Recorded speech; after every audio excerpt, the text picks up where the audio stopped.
A terrible story of a woman, which she believes to be true. But the listeners call this woman mental fever. Listen to the story till the end and give your opinion. If you like our stories, then please like our video. Subscribe this channel. And be sure to give your opinion by commenting. Thanks for watching.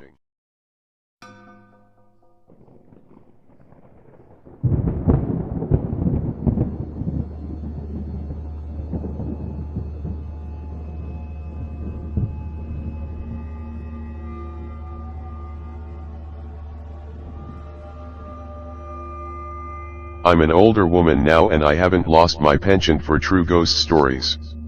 To be fair, I have a healthy dose of skepticism, but it's hard to ignore a ghost when it's in your face, even if there are mitigating circumstances.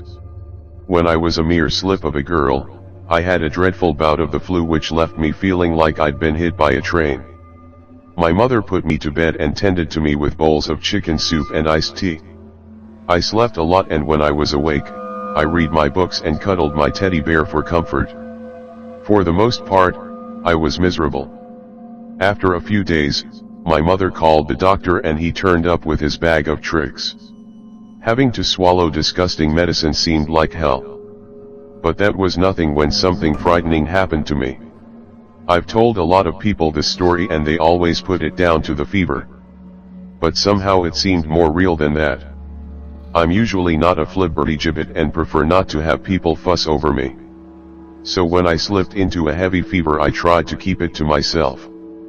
I can't explain why, but I was embarrassed. When I started sweating profusely in the middle of the night, I worried that mother would think I'd wet the bed. But then I heard something that distracted me. A guttural sound like congested breathing came from nowhere. Being congested myself, I thought for a while that the sound was coming from my own throat. Also, being a little like a scientist, I always have to test things. So I held my breath to see if the noise was something else. The sweat froze on my skin and my hairs stood on end when I continued to hear the rattling breath. I squealed but still didn't call for my parents. Then I saw my breath coming out like cigarette smoke. At first I thought it was funny and kept deliberately exhaling strongly. But then I heard a nasty chuckle which made me sit up in bed straight away. I could feel the chilly air and started to shiver as the chuckling voice continued. I was shaking so much as I reached to turn the lamp on. My fingers struggled to find the switch, but I froze when the chuckling stopped. Even though I was dizzy, I knew that something else was in the room. Shuddering with fear, I couldn't believe that I was watching a black fog forming at the foot of my bed, illuminated by the street lights from outside. I finally was able to flick the switch and the light came on. But the fog continued to grow at the end of my bed.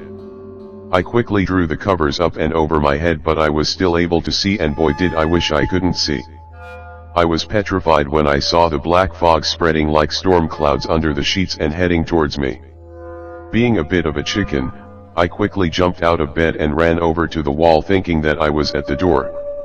I scrambled to find the handle and could hear the ghastly chuckle behind me.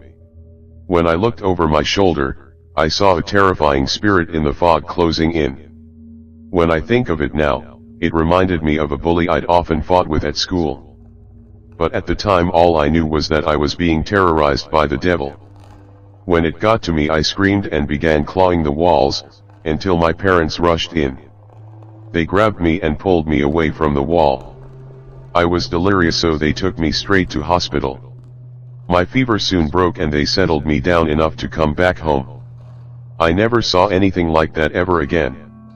I remember everybody telling me that it was just the fever. But even when you're sick, you can still tell the difference between what's real and what's not, can't you?